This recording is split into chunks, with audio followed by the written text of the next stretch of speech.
মাজিদে 6 প্রকার গুন্না আছে, যার উচ্চারণও 6 রকমের হবে, অর্থাৎ 6 রকমের গুন্নার আওয়াজ 6 রকম। আজকের এই ভিডিওতে আমরা শিখব। তো অবশ্যই আজকের এই ভিডিওটি সম্পূর্ণ দেখবেন, একটু টানবেন না ইনশাআল্লাহ। যদি আজকের এই ভিডিওটি সম্পূর্ণ দেখেন তাহলে ইনশাআল্লাহ 6 ধরনের গুন্না শিখতে পারবেন, যার আওয়াজও হবে 6 রকম আর কি। কারণ আমরা অনেকেই কোরআন মাজিদ পড়তে পারি, তো কোরআন মাজিদ পড়তে পারলেও হবে না, আমাদের প্রত্যেকটা বিষয় জানতে হবে। তো অবশ্যই আজকের এই ভিডিওটি সম্পূর্ণ দেখবেন। তো 6 রকমের গুন্নার মধ্যে আমরা প্রথম যে গুন্নাটা শিখবো সেটা হচ্ছে ওয়াজিব গুন্না। খুবই গুরুত্বপূর্ণ একটা গুন্না।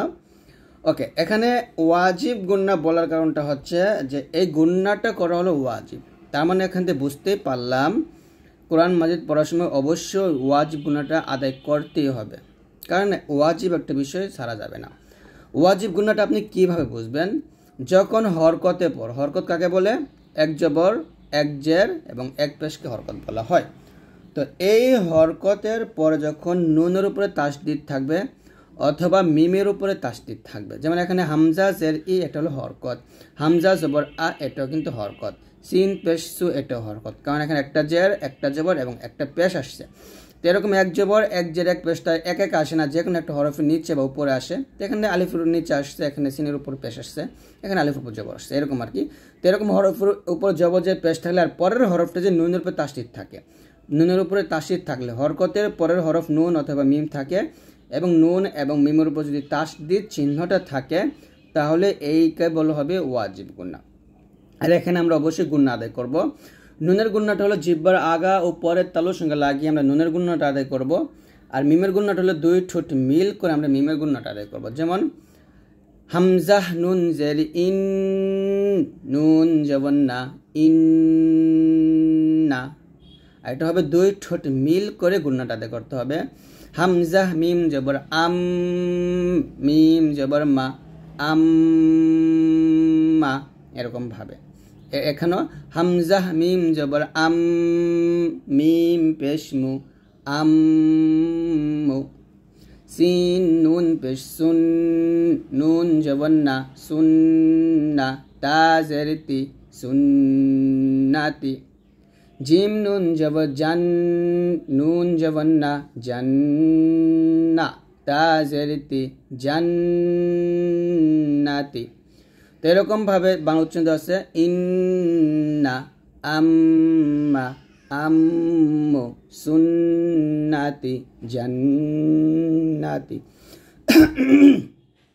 তো আপনারা 1 আলিফ অথবা 2 আলিফ পরিমাণ গুন্নাটা আদায় করে পড়বেন। তো কোরআন মাজিদের মধ্যে যত ধরনের আপনারা এরকম পান না কেন, হরকতের পর মানে এক জবর, এক জের, এক পেশের পর নুনের উপরে অথবা মিমের উপরে তাসদিদ আসছে, তাহলে গুন্না আদায় করে পড়বেন। তারপর হচ্ছে ইকলাব গুন্না, 2 নম্বরটা। এটাও খুব গুরুত্বপূর্ণ একটা গুন্না। ইকলাব গুন্নাটা হচ্ছে যদি নুন সাকিনের পরে বা আসে, এটাকে নুন সাকিন বলে। নুন সাকিন অথবা তানভিনের পরে। তো জজমালা নুনকে যে জজমালা নুনকে নুন সাকিন বলে, আর তানভিন হচ্ছে 2 জবর, 2 জের, 2 পেশকে তানভিন বলা হয়। আর এই তানভিনের ভিতরে কিন্তু এটা নুন সাকিন গোপন থাকে বা হাইড করা থাকে। যেমন সিন 2 জের সিন, এটা বাঙালির সিন, নুন জের সিন, এরকম আর কি। তো যাই হোক, নুন সাকিনের পর যদি বা আসে এবং তানভিনের পর যদি বা আসে, তাহলে এখন ছোট্ট একটা মিম আসবে। এই যে দেখুন একটা মিম আসছে। তো এই মিমটা থাকলে কি করতে হবে? এখানে নুন সাকিনের উচ্চারণটা মিম সাকিনের মতো পড়তে হবে।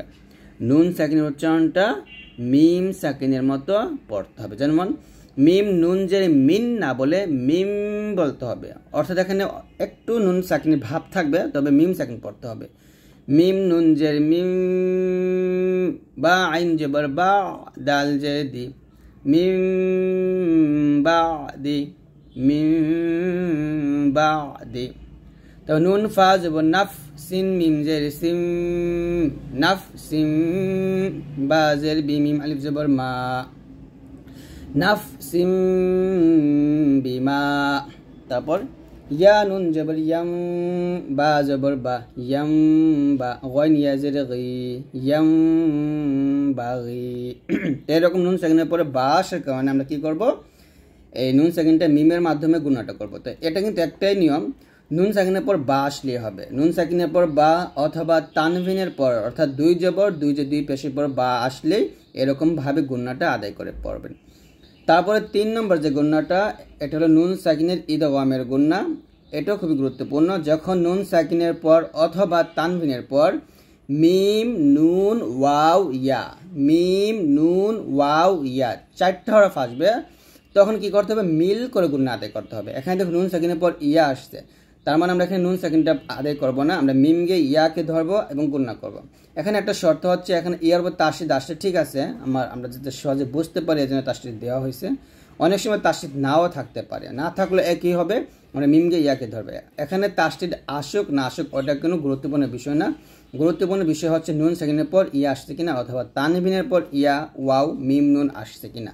যদি নুন সাকিন এবং তানবিনের পর ইয়া ওয়াও মিম নুন 4টা হরফ আসে তাহলে গুণনা আদায় করতে হবে। যেমন ওয়াও জবর ওয়া, মিমকে ইয়াকে ধরবে, গুণনা করবে মিম ইয়া জবর মাই, এরকম ওয়া মাই, ইয়া আইন জবর ইয়া, মিম লাম জবর মাল, একসাথে হবে ওয়া মাই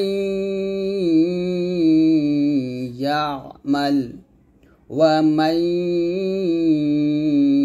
ইয়ামাল। তাহলে এখানে মিমকে ইয়াকে ধরবে মাই মাই, এরকমভাবে এক লিপ পরিমাণ টেনে পড়বেন। তো কোরআন মাজিদের মধ্যে এরকম নুন সাকিনের পরে যদি ইয়া পান গুণনা আদায় করে ফেলবেন, অথবা দুই জবর দুই যে দুই পেশে পরে ইয়া পান গুণনা আদায় করবেন। এখানে দেখুন লাম জবর লা, হা জবর হা, লাহা, এই দুই জেরের পর ওয়াও আসছে, তো এখানে কি করতে হবে? আমরা এক জের বাদ দিয়ে আরেক জের দিয়ে আমি ওয়াওকে ধরবো এবং গুণনাটা আদায় করবো। যদি এক জেরের পর ওয়াও আসতো তাহলে গুণনা আদায় হইতো না, শুধু আমরা মিলায় পড়তাম। আর দুই জেরের পর ওয়াও আসার কারণে আমরা এখানে গুণনা আদায় করবো, মিলায় পড়বো। যেমন লাম জবর লাহা জবর হা, লাহা, বা ওয়াও দুই জের, বিউ লাহা বিউ ওয়া তাব্বা, লাহা বিউ ওয়া তাব্বা, এরকম। তারপর এখানে দেখুন তানবিনের পর মিম আসছে, এখন আমরা একইভাবে কি করব? মিলাবো এবং গুণনা আদায় করবো। র জবর র, সিন ওয়াও পেশ সু, রসু, লাম মিম দুই পেশ লুম, রসুলুম মিন। এখানে যদি এক পেশের পর মিম আসতো তাহলে কি গুণনা হইতো? ওয়াজিব গুণনা হইতো। আর দুই পেশের পর মিম আসার কারণে, মানে এক পেশের পর মিম আসবে এবং মিমের উপর তাসদিদ আসতে হইতো আর কি। এক পেশের পর মিম আসলে মিমের উপর তাসদিদ থাকলে তাহলে ওয়াজিব গুণনা হইতো। আর দুই পেশের পর মিম আসার কারণে এটাই দেমে বা গুণনা, তাসদিদ আসুক না আসুক ওটা দেখার বিষয় না, শুধু দুই পেশের পর মিম আসলেই বা এক জবর দুই জবর দুই জবর দুই যে দুই পেশের পর মিম আসলেই হবে, তখনই আমার নুন সাকিনের ইদগামের গুণনা করতে হবে। তাহলে এটা খুবই বুঝতে পারছেন আপনারা সহজেই যে নুন সাকিন তানবিনের পর মিম নুন ওয়াও ইয়া এই 4টা হরফ আসলে আমরা কি করব? মিলাইয়া গুণনাতে করব। এগুলো 3 নম্বর গুণনাটা গেলে। এখন আসেন 4 নম্বর গুণনাটা, খুবই গুরুত্বপূর্ণ, যাকে বলা হয় ইকফা গুণনা, নুন সাকিনের ইকফা গুণনা। যখন নুন সাকিনের পরে তা আসবে এবং মানে নুন সাকিনের পর 15টা হরফ আসতে হবে, 15টা। কি কি? তা, সা, জিম, দাল, জাল, জা, সিন, শিন, সদ, দ, ত, জ, ফা, কফ, কাফ। এই 15টা যখন নুন সাকিন তানবিনের পর আসবে তখনই গুণনা করতে হবে। আর এটা আমরা অনেকটা অনুষ্ঠের মতো গুণনাটা করবো, যেমন হামজা নুন জবর আং, আং, এরকম। তা জবর তা, মানে এখানে নুন সাকিনটা গোপন হয়ে যাবে। এই নুন সাকিনটা গোপন বলতে এটা অস্পষ্ট হবে, নুন সাকিনটা অস্পষ্টভাবে আমরা গুণনাটা আদায় করবো। আং তা, মিম নুন জবর মাং, মাং, এরকম। সা জবর সা, কফ পেশ কুলাম, তা জবর লাত, মাং সাকুলাত, মিম